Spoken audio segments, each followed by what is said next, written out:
본문은 이제 출애굽 14장인데 출애굽을 했습니다. 나왔어요. 나왔고 이제 2절에 보시면 장막에 텐트를 칩니다. 바닷가에 텐트까지 치고 있는데 문제는 뭐냐면 바로가 마음이 바뀌어서 어떻게 할까요? 잡으러 가자는 거예요. 잡으러 가자 해서 엄청난 동원령을 내립니다. 자, 보시면 7절에 보시면 7절에 병거 600대와 애굽의 모든 병거를 동원하고 지휘관들이 거느렸고 9절에 보시면 애굽 사람들, 바로의 말들, 병거들, 그 마병들, 그 군대가 전부 다 이스라엘을 추격하기 시작합니다. 추격하기. 저도 바쁘지만 우리 신금희 집사님도 지금 되게 바쁘십니다. 감사합니다. 이제 여러분이 홍제천을 이렇게 가다 보면 그 끝에가 어디 나올까요? 그렇죠. 한강 나오잖아요. 무슨 말 인천 나오겠어요? 한강이죠, 한강. 한강은 어쨌든 강이잖아요. 근데 이게 저 건너편까지 가려면 만만치 않잖아요. 여러분이 갔어요.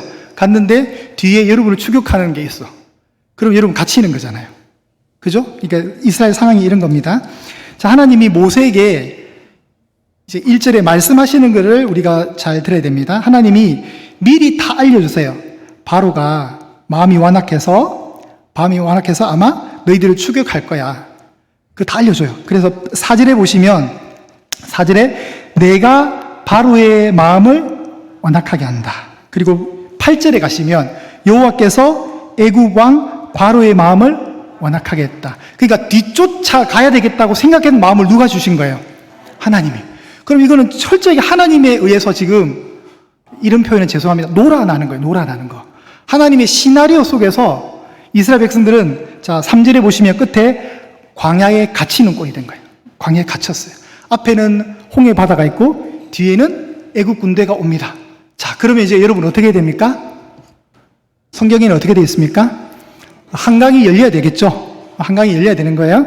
자, 그럼 우리 인생들은 이런 상황에 어떻게 대응하는가? 애굽 사람들이 자신들을 추격한다는 사실을 보고 10절에 가시면 이스라엘 자손들이 굉장히 두려워합니다. 굉장히 무서워해요. 그리고 또 뭘 하죠? 여호와께 부르짖다. 예, 자막 한번 주실까요? 10절 자막 올려주세요. 여러분 성경책을 보시면 돼요. 심히 두려워하면서 여호와께 부르짖었다. 그러면 여기까지 좋은 거예요. 부르짖었다 이게 무슨 뜻이죠? 기도했다 이렇게 되겠죠. 여기까지는 좋은데 11절에 그들이 모세를 향하여서는 이런 원망을 합니다. 애굽에 죽을 장소가 없어서 우리 시체에 묻을 장소가 없어서 네가 우리를 이끌어내어서 이 광야에서 죽게 하느냐. 그러니까 방금 하나님께 부르짖어 놓고 모세를 향해서는 하나님 들으라고 원망하는 거예요. 그러니까 이게 사실 여호와께 부르짖었다 할 때 이 부르짖음은 좋은 의미는 아니었던 것 같아요. 그냥 왜 이러시냐고, 하나님 왜 이러시냐고 아마 원망의 마음이 가득 담겼을 겁니다. 어느 4인 가족이 있었습니다. 엄마, 아빠, 아들, 딸 이렇게 4인 가족이 있는데 이 가정이 어찌어찌 전도가 되어서 예수님을 믿는 가정이 되었습니다. 예수님 믿는 가정. 그러면은 이제 예수님 믿었으니까 이제 교회 생활도 하겠죠. 그런데 예수님 믿고 이제 교회 생활 좀 하다가 초신자 때 아버지가 갑자기 운전을 하시다가 차 사고를 당해요. 어머니는 갑자기 넘어져가지고 허리를 다치게 돼요. 심하게. 아들은 취업 준비를 열심히 해서 교회를 다닌 뒤에 마치 선물처럼 취업이 딱 됐는데 회사가 잘못되는 바람에 취업이 취소돼요. 그리고 딸은 학교를 다니면서 왕따를 당해요. 그러면 우리가 해석할 때 이 집은 교회를 다니고 나서 형편이 좋아진 겁니까? 나빠진 겁니까? 그럼 여러분 같으면 어떻게 하겠어요? 여러분 같으면 자 없던 일로 하고 다시 우리 집은 교회 안 다닌다. 이렇게 되는 게 사실 우리의 인지상정이죠. 그죠 여러분? 충분히 그럴 수 있습니다. 저는 이스라엘 백성들의 원망이 충분히 이해가 됩니다. 저도 이 자리에 있었다면 아마 이런 말을 하는 사람 중에 하나였을 것 같아요. 그렇잖아요? 이게 뭐 하는 꼴이에요? 실컷 나왔는데 죽게 생긴 거예요. 죽을 데가 없어서 애굽에 이집트에 매장지가 없어서 우리가 이 광야에서 죽겠냐. 사실 원망이 되죠. 짜증이 나고 화가 날 겁니다. 그리고 그들은 마음속에 여전히 남아있는 애굽을 추억합니다. 12절에 보시면 우리가 애굽에서 당신에게 이른 말이 이것이 아니냐 이르기를 우리를 내버려 두라 우리가 애굽 사람을 섬길 것이라 하지 아니하더냐 애굽 사람을 섬기는 것이 광야에서 죽는 것보다 낫겠노라. 여러분 아까 4인 가족 얘기를 했습니다. 아버지는 차 사고 나서 어려움을 당하고 어머니는 넘어지셔서 허리를 다치고 아들은 취업이 취소되고 딸은 학교에서 왕따를 당하더라도 옛날로 돌아가면은 안 되는 겁니다. 왜냐하면 예수님을 믿는 것은 생명에 관한 거잖아요. 그죠? 이거는 영생에 관한 문제란 말이에요. 그러니 이들이 이렇게 말을 하면 안 되는 거죠. 애굽 사람을 섬기는 것이 광야에서 죽는 것보다 낫다. 과거를 아주 예쁘게 미화합니다. 그러면 이스라엘 백성들이 애굽에서 어떤 대접을 받았는데요? 좋은 대접 받았어요? 아니요. 노예였단 말이에요. 노예가 무슨 그래 낭만적이에요. 맨날 얻어맞고 채찍에 맞고 심한 구타를 당하며 심한 모욕적인 언사를 들으면서 모욕적인 말 속에서 굉장히 무시당했던 게 노예 생활 아니겠어요? 근데 그 노예 생활을 추억하는 거예요. 과거를 미워하는 겁니다. 우리 집이 교회를 안 다녔다면 내가 자동차 사고도 안 났을 거고 우리 아들이 취업도 안 되는 일이 없었을 거고 우리 아내가 다친 일도 없었을 거다. 마치 이거가 똑같은 거죠. 충분히 이해됩니다만 그래서 불안은 우리의 기억을 왜곡합니다. 우리의 신앙을 마비시킵니다. 그래서 불안이 오면 나중에 출애굽기 32장에 가면 금송아지 우상을 만듭니다. 여러분 불안은 우상을 만듭니다. 사실은 불안은 우리의 과거의 기억을 마비시킵니다. 과거에 좋았던 기억을 왜곡시킵니다. 지금 잘 보세요. 이스라엘 백성들이 좀 전에 뭘 겪음했습니까? 6월절 어린 양 피를 바르면서 다 죽어나갈 때 그 피를 바른 자신들은 살았다는 이야기, 살은 이야기에 대한 간증이 있을 거 아니에요. 애굽 온 땅에 흑암이 임할 때 자신들이 살던 고센 땅만 환했단 말이에요. 그걸 경험했잖아요. 그죠? 우박이 쏟아지고, 그죠? 전염병이 돌 때 이스라엘 백성들이 살던 고센 땅에는 아무런 일이 아예 일어나지 않았어요. 그걸 기억해야죠. 그런 은혜를 기억해야 되는데 불안이 오니까 그 기억이 왜곡되더라는 거예요. 차라리 애굽에 있을 때가 더 좋았지. 그때 노예 생활이 더 낭만적이었지. 요딴 소리를 하는 거예요. 기억을 왜곡시켜. 여러분 그럴 수 있습니다. 우리도 사실 살다 보면 삶의 시험이 오잖아요. 그때 여러분 중심을 잘 잡으셔야 돼요. 여러분의 인생을 끌고 오셨던 하나님의 은혜가 얼마나 형언할 수 없어요. 그분의 크신 은혜가 많잖아요. 근데 한순간에 무너진단 말이에요. 그러면서 자꾸 마음이 강팍해지면, 완악해지면 무슨 소리까지 하는 줄 알아요? 하나님이 나한테 그동안 해주신 게 뭐가 있는데요? 막 이런 소리 한다고요. 힘들면. 그럴 때 여러분 중심을 잘 잡으십시오. 신앙은 기억을 잘해야 됩니다. 좋은 기억력 속에 잘 버티셔야 됩니다. 그럴 때 이 공격을 받는 모세, 온 백성들이 자기를 원망하고 있는 거예요, 지금. 지금 광야에 갇혀있는 이 이스라엘 백성들, 쫓기고 있는 이 이스라엘 백성들에게 모세가 일방적으로 지금 다 공격을 당하고 있습니다. 그때 모세가 외치는 한마디가 13절과 14절입니다. 13절을 우리가 합독할게요. 시작.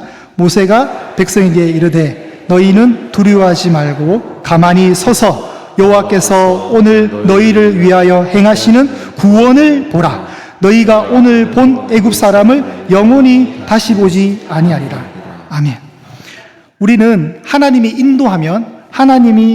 인도하신다면 우리 인생이 점점 나아지고 점점 안정된 길로 접어들 거라는 기대가 있어요. 사실 틀리진 않아요, 여러분. 그죠? 우리가 예수님 믿고 신앙생활 하다 보면 점점 좋아지는 일도 많아요. 근데 때로는 그게 일반적인 공식이 아닐 때가 있어요. 때로는 하나님이 점점 안 좋은 상황으로 몰고 갈 때가 있어요. 그리고 더 불안한 시간들로 하나님이 우리를 밀어낼 때가 있어요. 우리 오전 설교랑 참 이게 만나는데 오전에도 그랬잖아요, 여러분. 흩어짐은 사실 좋은 일이 아니잖아요. 박해로 인한 흩어짐은 우리의 안정된 일상을 완전히 뒤집는 거예요. 그런데 그 속에서 놀라운 하나님의 은혜가 있듯 모세는 확신합니다. 두려워하지 말고 가만히 있으라는 거예요. 가만히 서서 여호와께서 너희를 위하여 행하시는 구원을 보라. 하나님이 어떻게 너희를 구원하시는지를 보라는 겁니다. 그리고 오늘 본 애굽 사람들을 다시는 볼 일이 없을 거다. 왜요? 애굽 사람들은 나중에 보면 물에 다 죽습니다. 그러니까 그 말이 그대로 맞는 거예요. 자, 그러면 하나님은 어떤 일을 하시는가? 14절입니다. 여호와께서 너희를 위하여 싸운다. 너희는 가만히 있으라는 거예요. 여러분, 그래서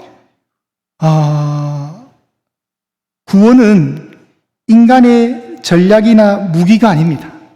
전적으로 하나님을 의지하는 거예요. 하나님을 신뢰하는 겁니다. 하나님 손에 달려있는 겁니다. 구원의 문제는, 여러분 잘 생각하셔야 됩니다. 구원은 하는 것이 아니라 보는 거예요. 구원은 하라가 아니라 보라입니다. 그 대표적인 사건이 불뱀 사건이에요. 민수기에 보면 이스라엘 백성들이 짜증을 내거든요. 하나님이 불뱀을 보내셔서 독사죠. 거의 물리면 죽게 만들어요. 그래서 모세가 기도하니까 해법을 주셔요. 노뱀을 달아라, 장대에. 쳐다보는 자는 산다. 그때 죽어가던 사람들이 한 게 뭐 있어요? 보는 거예요, 보는 거. 우리가 할 수 있는 건 아무것도 없어요. 그냥 보는 거예요. 우리도 십자가 예수님, 그냥 보는 거예요. 구원은 우리가 할 수 있는 게 하나도 없어요, 여러분. 그래서 여러분, 감리교나 가톨릭이 우리랑 신학적 약간 불편함이 있는 게 뭐냐면, 구원은 전적인 하나님의 은혜 더하기 우리의 선행이에요. 이게 가톨릭이 가르치는 거예요. 그래야 구원이 온전하다는 거예요. 전적으로 하나님의 은혜지만 더하기 우리의 선행, 우리의 착한 행동을 통해서 점수를 따는 거예요. 그건 틀려요, 여러분. 저희 장로교단에서는 절대 허락해 줄 수 없는 말이에요. 구원은 우리가 뭘 한다고 되는 거예요. 여러분, 모나리자 그림을 아시죠? 모나리자 그림에 모나리자에게 뭐가 없습니까? 눈썹이 없어요, 눈썹이.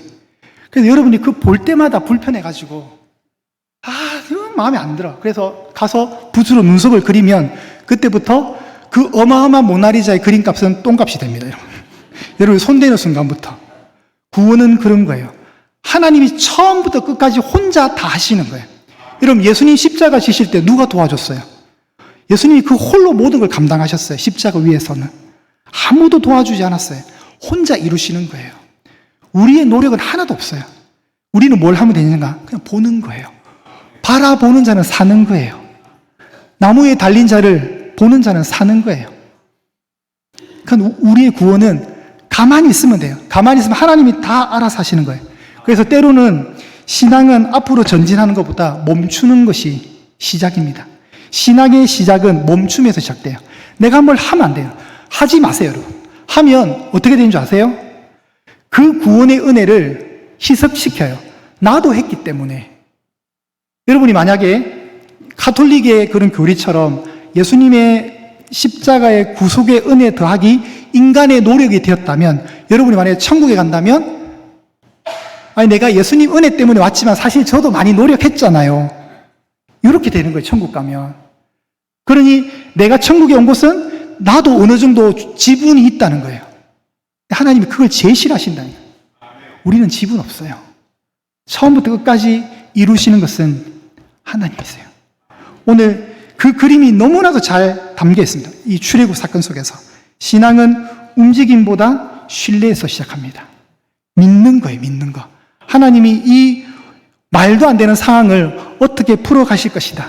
진짜 위기가 왔습니다. 근데 그 순간 구원이 시작되는 겁니다. 가만히 멈춘다고 해서 여러분 그것은 무기력함이 절대 아닙니다. 하나님이 어떻게 하는 것을 보라는 겁니다. 그걸 보고 나면 결론이 뭐예요? 결론. 와, 그 모든 걸 다 봤습니다. 우리가 하나님이 어떤 분이신가 봤어요. 그럼 결론은 뭐냐면 4절입니다. 4절. 애굽 사람들이 나를 여호와인 줄 알게 하리라. 이것이 결론입니다. 이게 출애굽의 결론입니다. 하나님이 어떤 분이신가를 철저하게 알게 하는 거예요. 그래야 우리가 흔들리지 않습니다. 우리가 이 모든 말씀들을 다 배우고 익히고 알게 되면 하나님이 처음부터 끝까지 다 하시는 거구나. 그럼 나는 뭘 해야 되는가? 보는 것, 그분을 신뢰하는 것밖에 없구나. 내 인생의 홍해 바다가 맞닥뜨려지면 뭘 하는 게 아니에요. 하나님, 이건 제가 좀 할 수 있을 것 같아요. 여러분 이제 문제가 꼬이기 시작하는 거예요. 아예 못하도록 하나님이 그런 생각을 틀끝만치도 못하도록 불가능한 상황으로 딱 내모셔야 돼요. 이게 가능성이 조금만 열렸으면 내가 하려고 덤벼들거든요. 그러면 하나님의 은혜가 희석돼요. 물론 은혜인 건 아닌데 저도 잘했잖아요 하나님. 이렇게 된다니까요. 구원의 문제는 그런 게 아니에요. 철저하게 하나님을 신뢰하는 겁니다. 그래서 찬양에 이런 가사가 있잖아요. 보라 하나님 구원을, 보라 하나님 능력을, 너희를 위해서 싸우시는 주의 손을 보라. 여러분 다른 거 다 까먹어도 돼요. 하라가 아니라 보는 거예요. 우리가 뭘 하는 게 아니에요. 구원의 문제는, 복음은 보는 거예요. 그래서 십자가 보셔야 합니다. 십자가 보셔야. 여러분 인생에 사고가 나고 뭐가 잘 안 되고 하는 일마다 꼬이고 왜 이렇게 되지라고 할 때 절대로 흔들리지 마십시오. 후회하지 마십시오. 내가 예수님을 안 믿었더라면 안 일어나도 되는 일을 내가 겪는다 할지라도 절대로 과거로 돌아가시면 안 됩니다. 하나님이 어떻게 애굽에서 이 백성들을 끄집어내셨는데 방금 이루신 하나님의 구원을 다시 애굽을 그리워한다면 정말 배은망덕한 거예요. 어처구니 없는 일이죠. 여러분 진짜 위기가 오시면 그때 하나님이 일하시기 시작하는 시작점입니다. 그러니 무너지지 마시고 견뎌내십시오. 견디다 보면 이해가 될 것이고 견디다 보면 모든 것이 하나님의 은혜였구나. 그래서 우리가 처음에 인사했던 것처럼 주님의 은혜는 어제보다 오늘 더 깊은 겁니다. 이 은혜가 여러분의 있기를 축복합니다.